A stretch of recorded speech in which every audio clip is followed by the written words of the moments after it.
Hello, ladies and gentlemen, and welcome to another episode of The Reading Corner with MooseChangerPat.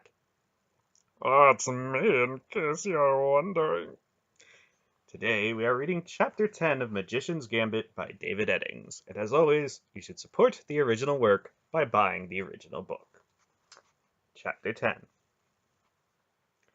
The weather, which had seemed on the brink of winter in the higher mountains, softened back into autumn as they rode down from the peaks and ridges.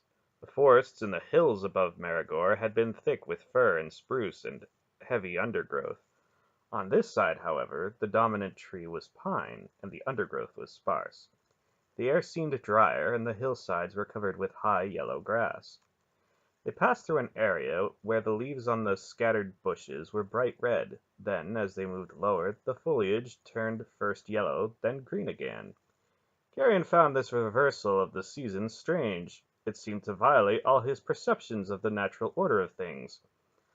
By the time they reached the foothills above the Vale of Aldur, it was late summer again, golden and slightly dusty.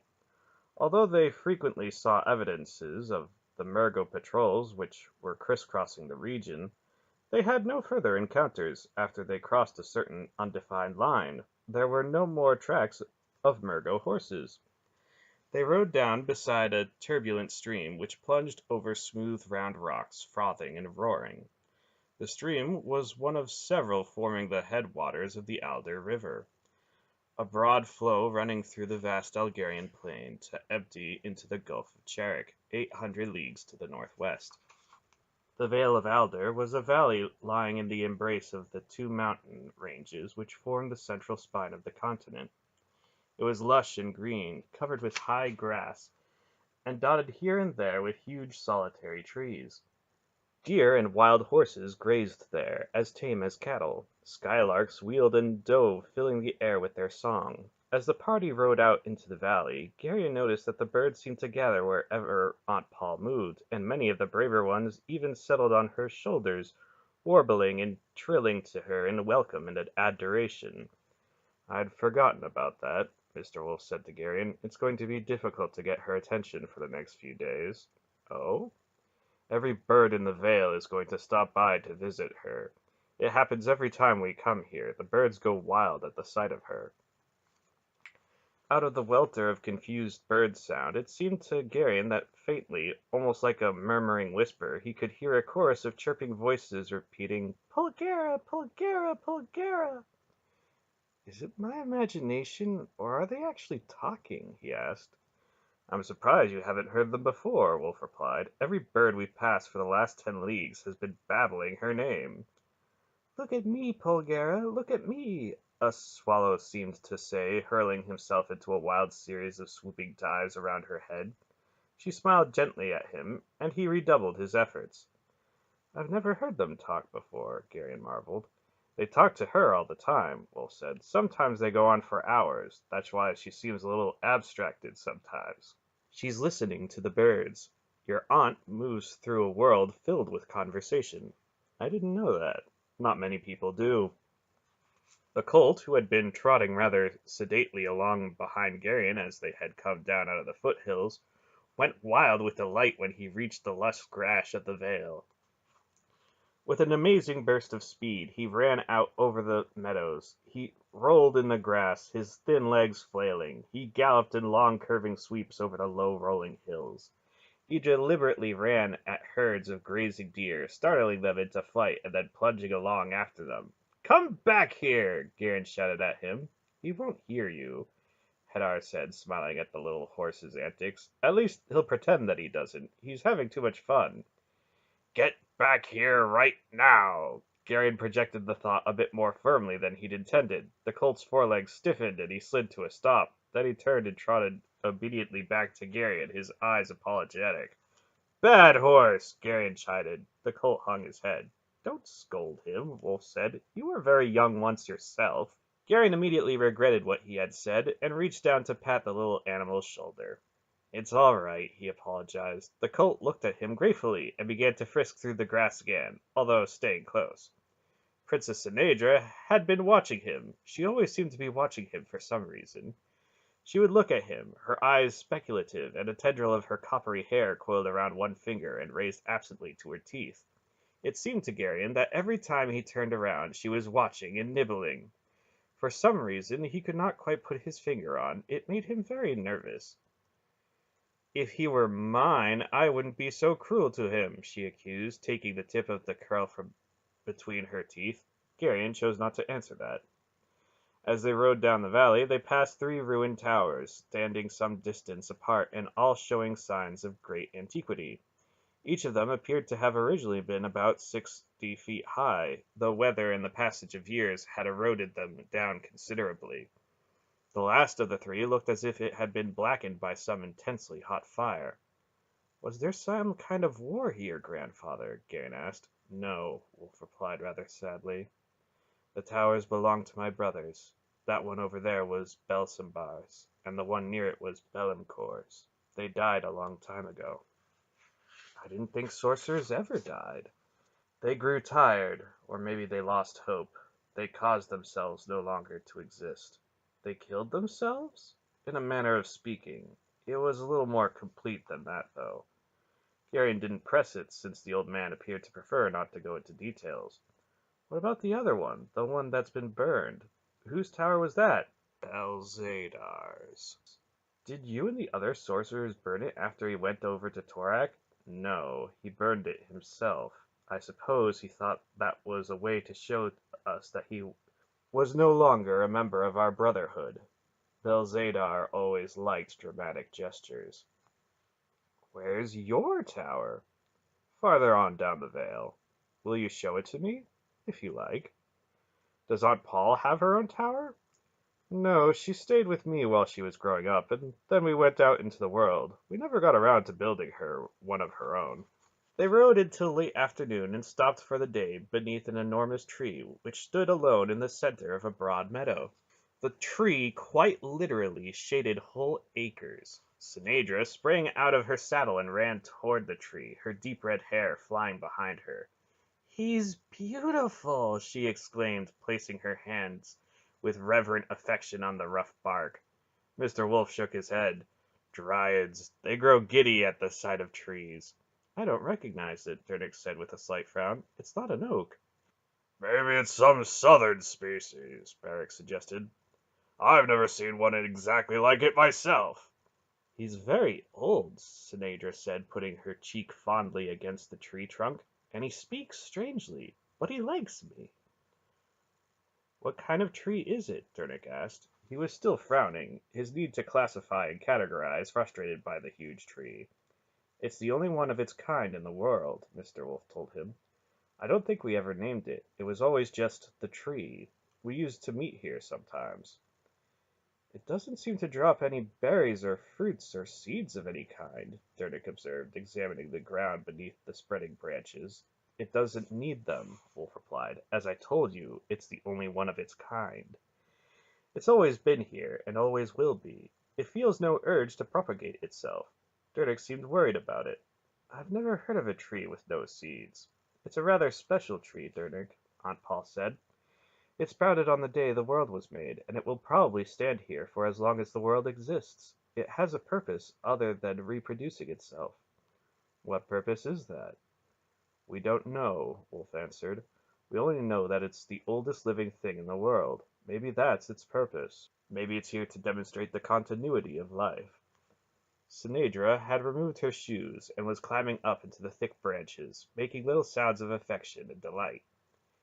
"Is there by any chance a tradition linking dryads with squirrels?" Silk asked. Mr. Wolf smiled. "If the rest of you can manage without us, Garrett and I have something to attend to." Aunt Paul looked questioningly at him. "It's time for a little instruction, Paul," he explained. "We can manage, Father," she said. "Will you be back in time for supper? Keep it warm for us. Coming, Geryon?"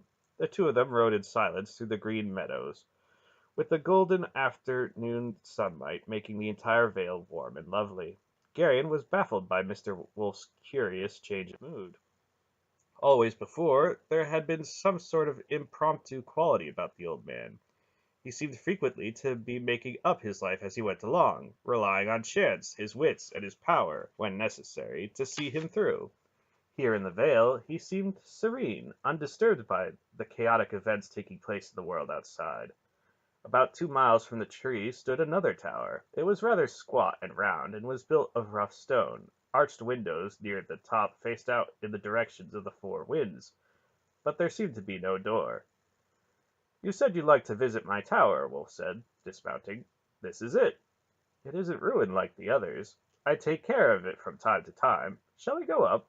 Garion slid down from his horse. "Where's the door?" he asked. "Right there." Wolf pointed at a large stone in the rounded wall. Garion looked skeptical. Mr. Wolf stepped in front of the stone. "It's me," he said. "Open." The surge Garion felt as the old man's words seemed commonplace, ordinary. A household kind of surge that spoke of something that had been done so often that it was no longer a wonder. The rock turned immediately, revealing a sort of narrow, irregular doorway. Motioning for Garion to follow, Wolf squeezed through into the dim chamber beyond the door. The tower, Garion saw, was not a hollow shell as he had expected, but rather was a solid pedestal, pierced only by a stairway winding upward. "Come along," Wolf told him, starting up the worn stone steps. "Watch that one," he said halfway up, pointing at one of the steps. "The stone is loose." "Why don't you fix it?" Garion asked, stepping up over the loose stone. "I've been meaning to, but I just haven't gotten around to it. It's been that way for a long time. I'm so used to it now that I never seem to think of fixing it when I'm here." The chamber at the top of the tower was round and very cluttered. A thick coat of dust lay over everything. There were several tables in various parts of the room, covered with rolls and scraps of parchment, strange-looking implements and models, bits and pieces of rock and glass, and a couple of birds' nests. On one, a curious stick was so wound and twisted and coiled that Garion's eye could not exactly follow its convulsions. He picked it up and turned it over in his hands, trying to trace it out. "What's this, grandfather?" he asked. "One of Polgara's toys," the old man said absently, staring around at the dusty chamber. "What's it supposed to do?" "It kept her quiet when she was a baby. It's only got one end. She spent 5 years trying to figure it out." Garion pulled his eyes off the fascinating, compelling piece of wood. "That's a cruel sort of thing to do to a child." "I had to do something," Wolf answered. "She had a penetrating voice as a child. Belgarath was a quiet, happy little girl, but your aunt never seemed satisfied." "Belgarath?" "Your aunt's twin sister." The old man's voice trailed off, and he looked sadly out one of the windows for a few moments. Finally he sighed and turned back to the round room. "I suppose I ought to clean this up a bit," he said, looking around at the dust and litter. "Let me help," Garion offered. "Just be careful not to break anything," the old man warned. "Some of those things took me centuries to make." He began moving around the chamber, picking things up and setting them down again, blowing now and then on them to clear away a bit of dust. His efforts didn't really seem to be getting anywhere. Finally he stopped, staring at a low, rough-looking chair with the rail along its back, scarred and gashed as if it had been continually grasped by strong claws. He sighed again. "What's wrong?" Garen asked. "Polidra's chair," Wolf said. "My wife. She used to perch there and watch me, sometimes for years on end." "Perch?" "She was fond of the shape of the owl." Oh, Garen had somehow never thought of the old man as ever having been married, although he obviously had to have been at some point, since Aunt Paul and her twin sister were his daughters. The shadowy wife's affinity for owls, however, explained Aunt Paul's own preference for that shape. The two women, Polydra and Belgarath, were involved rather intimately in his own background, he realized, but quite irrationally he resented them. They had shared a part of the lives of his aunt and his grandfather that he would never, could never know. The old man moved a parchment and picked up a peculiar-looking device with a sighting glass in one end of it. "I thought I'd lost you," he told the device, touching it with a familiar fondness. "You've been under that parchment all this time." "What is it?" Garen asked him. "A thing I made when I was trying to discover the reason for mountains." "The reason?" "Everything has a reason." Wolf raised the instrument. "You see, what you do is—" He broke off and laid the device back on the table. "It's much too complicated to explain. I'm not even sure if I remember exactly how to use it myself. I haven't touched it since before Belzadar came to the Vale." When he arrived, I had to lay my studies aside to train him. He looked around at the dust and clutter. "This is useless," he said. "The dust will just come back anyway." "Were you alone here before Belzadar came?" "My master was here. That's his tower over there." Wolf pointed through the north window at a tall, slender stone structure about a mile away. "Was he really here?" Garen asked. "I mean, not just his spirit?" "No, he was really here. That was before the gods departed." "Did you live here always?" "No, I came like a thief, looking for something to steal. Well, that's not actually true, I suppose. I was about your age when I came here, and I was dying at the time." "Dying?" Garion was startled. "Freezing to death. I'd left the village I was born in a year before, after my mother died, and spent my first winter in the camp of the Godless Ones. They were very old by then." "Godless Ones?" "Olgos, or rather, the ones who decided not to follow Gorm to Prolgu. They stopped having children after that, so they were happy to take me in. I couldn't understand their language at the time, and all their pampering got on my nerves, so I ran away in the spring. I was on my way back the next fall, but I got caught in an early snowstorm not far from here. I lay down against the side of my master's tower to die. I didn't know it was a tower at first. With all the snow swirling around, it just looked like a pile of rock. As I recall, I was feeling rather sorry for myself at the time." "I can imagine." Garen shivered at the thought of being alone and dying. "I was sniveling a bit, and the sound disturbed my master. He let me in, probably more to quiet me than for any other reason. As soon as I got inside, I started looking for things to steal." "But he made you a sorcerer instead." "No, he made me a servant, a slave. I worked for him for 5 years before I even found out who he was. Sometimes I think I hated him, but I had to do what he told me to. I don't really know why. The last straw came when he told me to move a big rock out of his way. I tried with all my strength, but I couldn't budge it. Finally, I got angry enough to move it with my mind instead of my back. That's what he'd been waiting for, of course. After that, we got along better. He changed my name from Gareth to Belgarath, and he made me his pupil." "And his disciple?" "That took a little longer. I had a lot to learn. I was examining the reason that certain stars fell at the time he first called me his disciple, and he was working on a round gray stone he'd picked up by the river bank." "Did you ever discover the reason that stars fall, I mean?" "Yes, it's not all that complicated. It has to do with balance. The world needs a certain weight to keep it turning. When it starts to slow down, a few nearby stars fall. Their weight makes up the difference." "I never thought of that." "Neither did I. Not for quite some time." "The stone you mentioned, was it—" "The orb," Wolf confirmed. "Just an ordinary rock until my master touched it. Anyway, I learned the secret of the will and the word, which isn't really that much of a secret after all. It's there in all of us. Or did I say that before?" "I think so." "Probably so. I tend to repeat myself." The old man picked up a roll of parchment and glanced at it, then laid it aside again. "So much that I started and haven't finished." He sighed. "Grandfather." "Yes, Garion." "This thing of ours, how much can you actually do with it?" "That depends on your mind, Garion. The complexity of it lies in the complexity of the mind that puts it to use. Quite obviously, it can't do something that can't be imagined by the mind that focuses it. That was the purpose of our studies, to expand our minds so that we could use the power more fully." "Everybody's mind is different, though." Garion was struggling toward an idea. "Yes." "Wouldn't that mean that this thing—" he shied away from the word power. "What I mean is it different? Sometimes you do things, and other times you have Aunt Paul do them." Wolf nodded.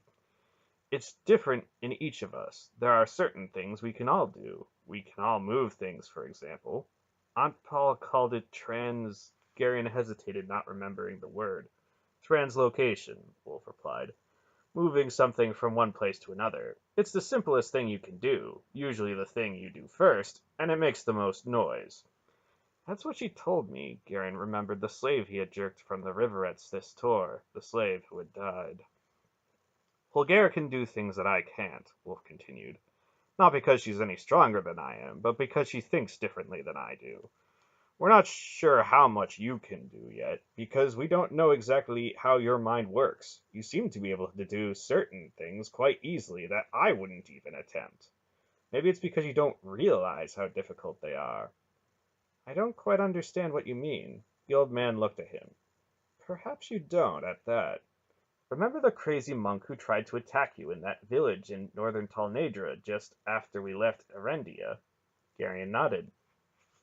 You cured his madness. That doesn't sound like much until you realize that in the instant you cured him, you had to understand fully the nature of his insanity.